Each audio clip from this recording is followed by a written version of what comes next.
This fellow on screen, he's a MAGA Republican senator, a state senator. Eichhorn is his name, and he was just arrested for soliciting a minor for prostitution. Now, I hear you saying, where are all of the Republicans crying about the children? And I'll show you where those Republicans are right now. This is Keith Self holding a hearing with the only trans member of Congress, Sarah McBride. I now recognize the representative from Delaware, Mr. McBride. Mr. McBride. He's owning the trans. That's what he's doing. He's not paying too much attention to what's happening over here with the MAGA, trying to solicit a minor for prostitution. He's too busy misgendering the only trans member of Congress. I did a video on this, by the way, if you want to see the whole thing. Let's listen to the news report about this MAGA-Patamian who tried to solicit a minor. These allegations cannot go without a resignation and an immediate one, and then a full prosecution. They say that now. Wait till Trump gets involved. I'm not joking. Lawmakers on both sides are calling on State Senator Justin Eichhorn to step down after police arrested him in an undercover child sting. Bloomington police say Eichhorn tried to meet with who he thought was a 16-year-old girl. Fox 9's Mike Manzoni is live at the Hennepin County Detention Center tonight, where Eichhorn is in jail currently. And Mike, that senator now faces a felony charge.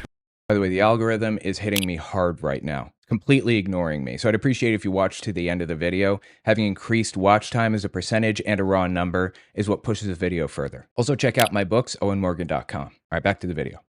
I don't know if you guys know Ken Paxton. He's the Attorney General of Texas.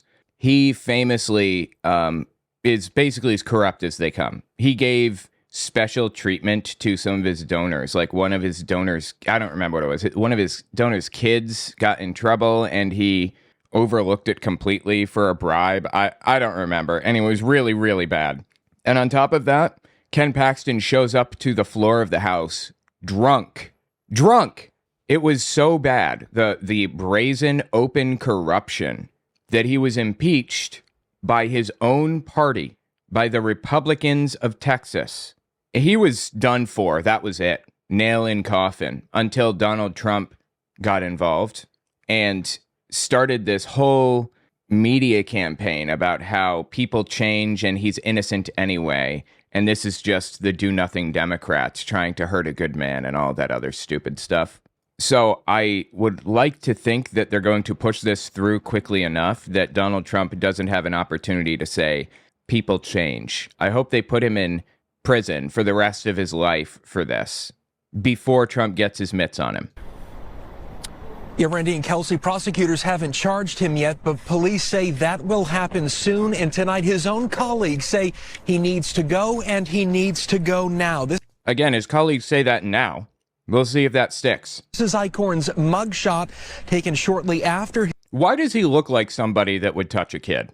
His arrest yesterday. Bloomington police say the 40-year-old Republican lawmaker talked with an undercover detective who posed as a 16-year-old girl. Investigators say Eichhorn arranged to meet with the detective on the classic Chris Hansen method. On Normandale Boulevard in Bloomington, and that is when they arrested him. Eichhorn, who is married with 4 children, was elected to the Minnesota Senate in 2016. A member of his own party called the allegations, quote, sad and disgusting. Interesting. So I guess he didn't speak on it. He was sent straight to jail, Monopoly style, but they're showing us stock footage of him speaking? When legislators who are supposed to write the law and uphold the law are caught doing stuff that's evil and egregious, I don't like it, and I call it out no matter if they have an R after their... Hey, that's an interesting thing for you to say. So how do you feel about Donald Trump in that case? The dude with 94 felonies or 91 felonies or whatever? The dude who was best friends with Jeffrey Epstein for 10 years? The dude who is all over his flight logs? The dude who said that he slept with Melania for the first time on the Lolita Express, Epstein's jet. The dude who said that he goes backstage at child beauty pageants and walks around because he owns the fucking place and he can do that and no one can say anything about it. How do you feel about him? Name or a DFL, praying for his family, because this is obviously a tough time for them. Yeah, I gotta feel for them, man, for real. And Republican House leaders put out a statement just hours ago saying, quote, given the seriousness of the charges, Senator Eichhorn should resign. While he is entitled to due process, we must hold legislators to a higher standard. I appreciate that. Donald Trump's method, and I guess more broadly, the Republican Party, is not Trump's method. The Republican Party has a tendency to say, people change, they can improve on who they are, we got to give everybody a second chance, and all that other shit, you know. That's how they get out of it. I've been reading this book on media training, basically, like how to reframe things to be beneficial to yourself and how to give a media interview without, you know, when you're under fire, damage control and stuff, because I think it's kind of interesting. Basically a book on how to create propaganda, actually, and that's why I'm reading it. In the book, they basically say, when you're giving an interview, you need to focus on three things. First of all, you have to have an overarching message that you repeat constantly. Every answer that you give in this interview is an effort to repeat that message. And you have to repeat it in one of three ways. A three-legged stool, if you will. Repeat it with statistics, with anecdotes, and with sound bites. I'm just trying to think, like, how would I flip this to be in his favor? Steel manning it, if you will. I guess the soundbite would be, everybody deserves a second chance. And I would also say, everybody deserves due process, which they're trying to dispel here. The guy was caught dead to rights and needs to go through the legal system. So I obviously don't believe this. I'm just thinking about how a damage control media manager would handle this. The second leg, statistics, I would probably cite how incredibly uncommon this is and the rate of false accusations.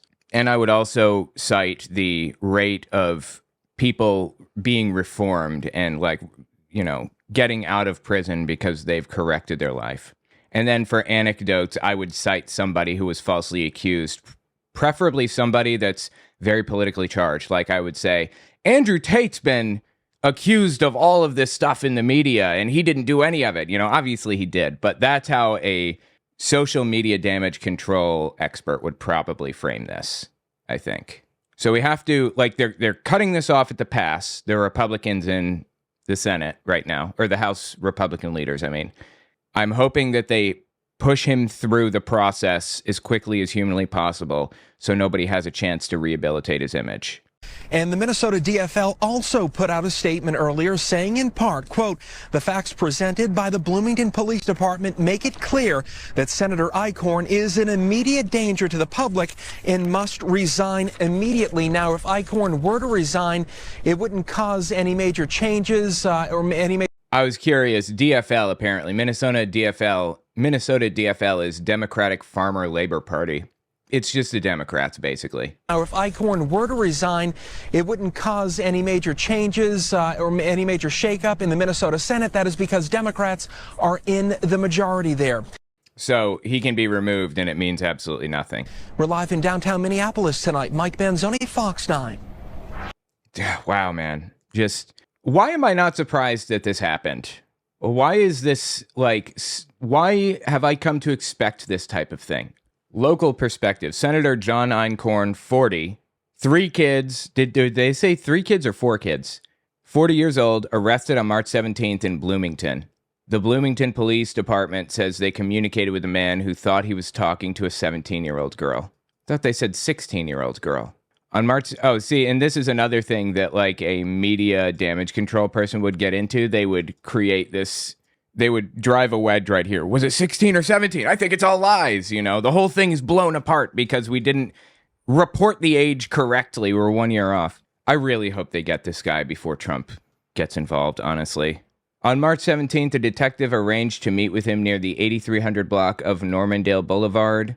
The man, identified as Eichhorn, was seen arriving to the area in a pickup truck. He was then arrested and booked into jail. He's not been formally charged, but felony charges of soliciting an under 18-year-old to practice prostitution are pending from the Hennepin County Attorney's Office, a press release said. In a just world, the guy would be just sent to prison, prosecuted, removed from office and we just move on with our lives. That'd be the end of the story. But we live in a scenario where you can never tell what's going to become politicized. It's a sad statement on society right now. I'm sad to say that they need to address this right here, this next part, Minnesota Senate power balance. This shouldn't even be in here. They shouldn't have to, mention this in the first place. With Minnesota Senate seats currently 34-33 in favor of DFL members, a resignation by Senator Eichorn would further tip the scales of power in favor of Minnesota's Democratic lawmakers. Meanwhile, a trial for Minnesota DFL State Senator Nicole Mitchell, stemming from an April 2024 burglary in Detroit Lakes, Minnesota, is currently on pause until after the end of the legislative session is completed. Oh my God.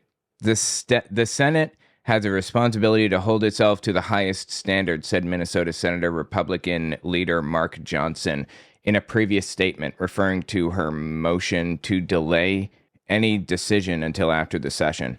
And here's something else that a damage control media manager would say. These two things are pretty much the same. Basically being a pedophile and facing down charges stemming from an April 2024 burglary are exactly identical in the media damage control experts' minds. They want to make them synonymous, basically, in Fox News viewers' heads. Anyway, wow, man. I hope this guy spends the rest of his life in jail if he did indeed do it, which it seems pretty dead to rights. Tell me what you think in the comments. I'm going to Minneapolis, Minnesota for American Atheist Convention, April 17th, and I hope that you guys make it there. That would be awesome. Because my wife is going to be there for work purposes. It would be really fantastic if I had somebody to just hang out with, so I wasn't bored to tears while she's off doing work-related things. So I hope you guys make it, for real. I hope there are a bunch of people that I can hang out with, because there aren't always a lot of people. Sometimes there are a couple of people, but they always have other things going on too, so I'll have plenty of time to hang out. Atheists.org to find out conference details if you're interested.